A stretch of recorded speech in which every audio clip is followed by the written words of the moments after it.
दीन दयाल मेरे तो संबारी हर रघुनाथ मम संकट हारी मंगल भवन अमंगलारी द्रवहु सुदशरथ अजर बिहारी। सुंदरकांड में हनुमान जी बोले, श्री रामचंद्र जी ने कहा है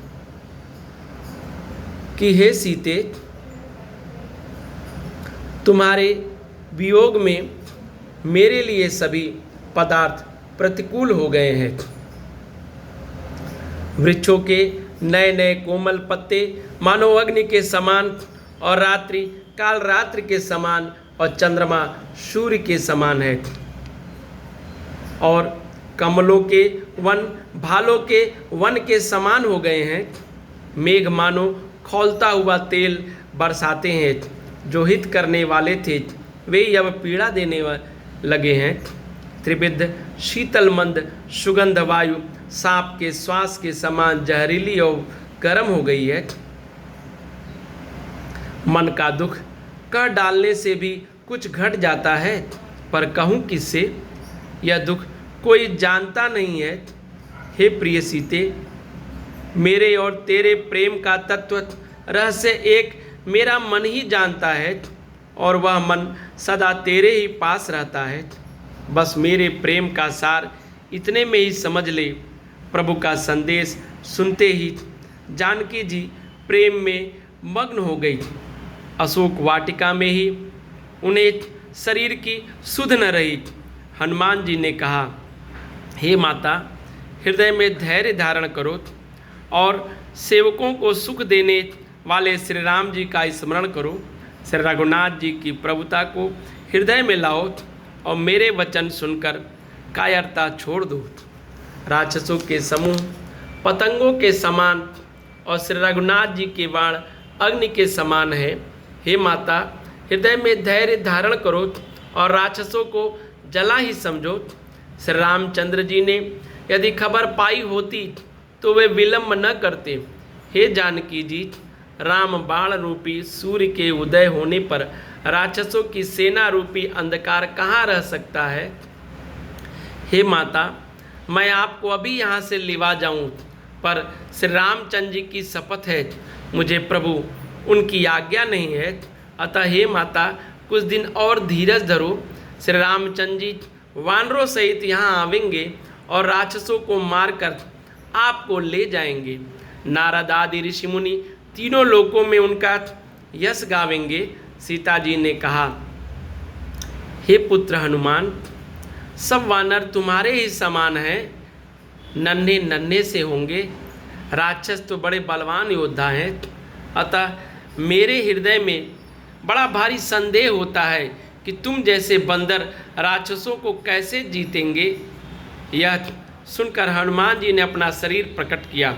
सोने के पर्वत सुमेरु के आकार का अत्यंत विशाल शरीर था, जो युद्ध में शत्रुओं के हृदय में भय उत्पन्न करने वाला अत्यंत बलवान और वीर था।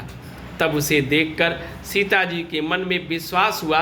हनुमान जी ने फिर छोटा रूप धारण कर लिया और कहा, हे माता सुनो, वानरों में बहुत बल बुद्धि नहीं होती है, परंतु प्रभु के प्रताप से बहुत छोटा सा सर्प भी गरुड़ को खा सकता है।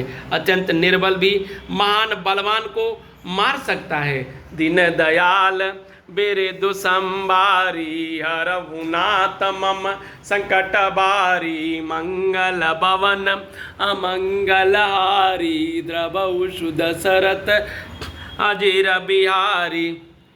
भक्ति, प्रताप, तेज और बल से सनी हुई हनुमान जी की वाणी को सुनकर सीता जी के मन में संतोष हुआ। उन्होंने श्री राम जी के प्रिय जानकर हनुमान जी को आशीर्वाद दिया कि हे तात, तुम बल और शील के निधान हो।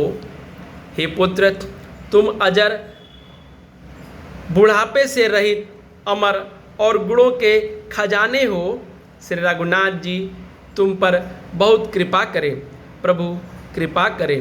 हे कानों से सुनते ही ऐसा कानों से सुनते ही हनुमान जी पूर्ण प्रेम में मग्न हो गए और हनुमान जी ने बार बार सीता जी के चरणों में सिर नवाया और फिर हाथ जोड़कर कहा, हे माता, अब मैं कृतार्थ हो गया। आपका आशीर्वाद अमोघ अचूक है और यह बात प्रसिद्ध है। हे माता सुनो, सुंदर फल वाले वृक्षों को देखकर मुझे बड़ी भूख लगाई है। सीता जी ने कहा, हे बेटा सुनो, बड़े भारी योद्धा राक्षस इस वन की रखवाली करते हैं। हनुमान जी ने कहा, सुनहु मात मोहि अतिशय भूखा, लागी देख सुंदर फल रूखा। सुनु सुत करई विपिन रखवारी, परम सुबड रज नीचर बारी।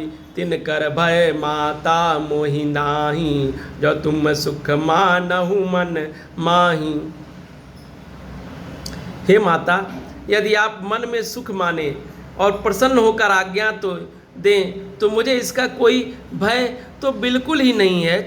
हनुमान जी को बुद्धि और बल में निपुण देखकर जानकी जी ने कहा, जाओ हे तात, श्री रघुनाथ जी के चरणों को हृदय में धारण करके मीठे फल खाओ। दीन दयाल बेरे दो संबारी, हरहुनाथ मम संकट बारी। मंगल भवन अमंगलहारी, द्रवहु सुदशरथ अजीर बिहारी। दीन दयाल बेरे दो संबारी, हरहुनाथ मम संकट बारी। मंगल भवन अमंगलहारी, द्रवहु सुदशरथ अजीर बिहारी। जय सिया बलरामचंद्र जी की सब मंगल ही मंगल। जय सिया बलरामचंद्र।